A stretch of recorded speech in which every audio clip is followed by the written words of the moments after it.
Cumberland County spent the weekend cleaning up after an EF0 tornado hit the Pleasant Hill area on Thursday. The school and historic church building were damaged by 80-mile-per-hour winds, but no one was seriously hurt. And new tonight, the community is honoring those heroes who helped people get to safety. At a ceremony just steps from where the tornado touched down, community leaders thanked teachers, first responders, and cleanup crews for all their hard work. Pleasant Hill Mayor Elisa Patrick said she's grateful no one was seriously injured.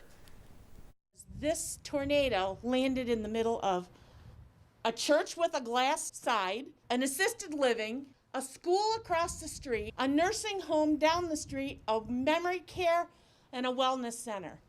And no one was seriously hurt or killed. We were truly blessed. It was a miracle.